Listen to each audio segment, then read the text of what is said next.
السلام علیکم ورحمۃ اللہ وبرکاتہ نحمدہ ونصلی علی رسولہ الکریم اما بعد اعوذ باللہ من الشیطان الرجیم بسم اللہ الرحمن الرحیم قل یا عبادی الذین اسرفوا علی انفسهم لا تقنطوا من رحمت اللہ ان اللہ یغفر الذنوب جميعا انہ هو الغفور الرحیم۔ ناظرین کرام اور میرے اسلامی مائیں اور بہنیں، میں آج کی اس درس میں جس موضوع کے لے کر آپ لوگوں کو سامنے حاضر ہوا ہوں،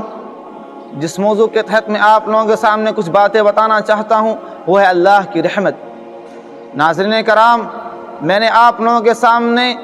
سورۃ الزمر کی وہ معروف و مشہور آیت کریمہ پڑھی ہے جس میں اللہ رب العالمین اپنے گنہگار بندوں سے مخاطب ہو کر فرماتا ہے قل یا عبادی الذین اسرفوا علی انفسهم لا تقنطوا من رحمت اللہ ان اللہ یغفر الذنوب جميعا انہ هو الغفور الرحیم۔ قل یا عبادی الذین اسرفوا علی انفسهم، اے میرے وہ بندو جنہوں نے اپنے آپ پر ظلم کر کے جنہوں نے گناہ کر کے اپنے آپ پر ظلم کیے ہیں، جنہوں نے گناہ کر کے اپنے آپ پر ستم ڈھائے ہیں، لا تقنطوا من رحمت اللہ، تم اللہ رب العالمین کے رحمت سے مایوس نہ ہونا، ان اللہ یغفر الذنوب جميعا، بے شک اللہ رب العالمین تمام گناہوں کو معاف کرنے والا ہے، انہ هو الغفور الرحیم، اور بے شک اللہ رب العالمین نہایت ہی معاف کرنے والا بڑا مہربان ہے۔ سامعین کرام، اس آیت کریمہ کے اندر اللہ رب العالمین اپنے گنہگار بندوں سے مخاطب ہو کر کہنا چاہتا ہے کہ اے میرے بندو جنہوں نے اپنے آپ پر گناہ کیے ہیں، تمہارے گناہ کتنے زیادہ کیوں نہ صحیح، تم کتنے بڑے گنہگار کیوں نہ صحیح، میری رحمت اس سے زیادہ کشادہ اور زیادہ وسیع ہے، لہذا تم چلے آؤ میرے سایہ رحمت میں، لہذا تم چلے آؤ پناہ لینے کے لیے میرے دامن رحمت میں۔ گویا کہ اس آیت کریمہ کے اندر اللہ رب العالمین اپنے بندوں کو اللہ کی رحمت کے حوالے سے توبہ استغفار کی دعوت دے رہا ہے۔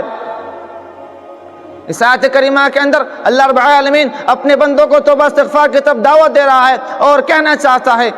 کہ تم کتنے بڑے گنہگار کیوں نہ صحیح، میری رحمت اس سے زیادہ وسیع اور کشادہ ہے۔ سامعین کرام، قرآن کھولیے، قرآن اٹھائیے، اللہ تبارک و تعالیٰ کا، رب العالمین کا سب سے پہلا تعارف اسی صفت رحمت سے کرایا گیا ہے۔ قرآن کا قاری جب قرآن کو کھولتا ہے کہ میں دیکھوں کہ میں جس رب پہ ایمان لایا ہوں اس کی پہچان کیا ہے، اس کی شناخت کیا ہے، تو قرآن کریم اللہ رب العالمین کا سب سے پہلا تعارف اور سب سے پہلا جو انٹروڈکشن کراتا ہے وہ یہ ہے کہ الرحمن الرحیم، کہ جس رب کی طرف تمہیں ایمان لانے کی دعوت دی جا رہی ہے، جس رب کی طرف تمہیں بلایا جا رہا ہے، وہ نہایت رحم کرنے والا بڑا مہربان ہے۔ سامعین کرام، دو نام الرحمن الرحیم، اور ہمیں معلوم ہے کہ یہ سورۃ الفاتحہ ہے، اور سورۃ الفاتحہ ایک ایسی سورت ہے جس کا نماز میں پڑھنا، جس کی نماز میں ہر رکعت میں پڑھنا واجب و فرض ہے، نفل ہو یا سنت، امام ہو یا مقتدی، نماز کے ہر رکعت میں سورۃ الفاتحہ کا پڑھنا واجب ہے، فرض ہے۔ میرے دوستوں اور بھائیوں،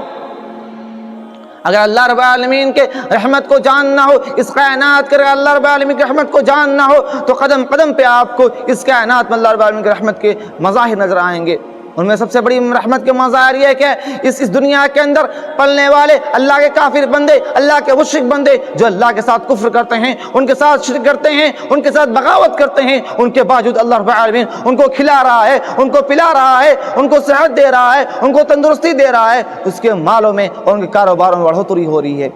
یہ دراصل اس کی رحمت کا ہی کرشمہ ہے۔ سامعین کرام، سچ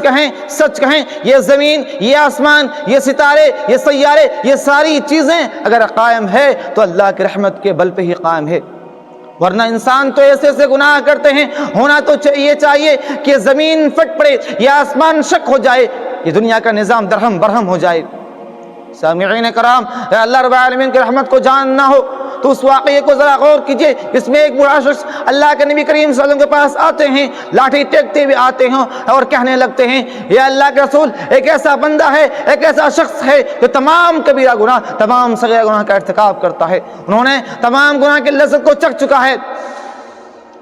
اگر اس کے گناہ کو اس دنیا کے تمام لوگوں میں تقسیم کر دیا جائے تو اس کی وجہ سے تمام لوگ ہلاک و برباد ہو جائیں گے۔ ان کے کہنے کا مطلب یہ تھا کہ میں اتنا بڑا گنہگار ہوں، اگر میرے گناہ کو اس دنیا کے تمام لوگوں میں تقسیم کر دیا جائے تو اس گناہ کی وجہ سے تمام لوگ ہلاک و برباد ہو جائیں گے، تو کیا اس شخص کے لیے، کیا میرے لیے کوئی بخشش ہے؟ اللہ کا رسول نے فرمایا حل اسلمت، کیا تم اسلام قبول کیے ہو، کیا تم اسلام لائے ہو؟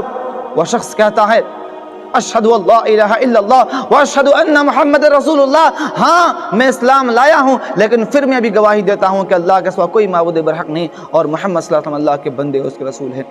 اللہ کے رسول صلی اللہ علیہ وسلم فرماتے ہیں کہ جاؤ باقی زندگی میں تم نیکیاں کرتے رہنا اور برائیوں سے بچتے رہنا، اللہ رب العالمین تمہارے برائیوں کو نیکیوں میں تبدیل کر دے گا۔ یہ وہ بندہ جب سنتا ہے تو جاتے جاتے اللہ اکبر کا نعرہ بلند کرنے لگتا ہے۔ سامعین کرام، اب انہی چند باتوں میں اپنی تقریر کو ختم کرتا ہوں، اپنے درس کو ختم کرتا ہوں۔ آخر میں اللہ رب العالمین سے دعا کرتا ہوں کہ اللہ ہمیں اللہ رب العالمین کی رحمت کو سمجھنے کی توفیق عطا فرمائے، آمین۔ وآخر دعوانا الحمد للہ رب العالمین، والسلام علیکم ورحمۃ اللہ وبرکاتہ۔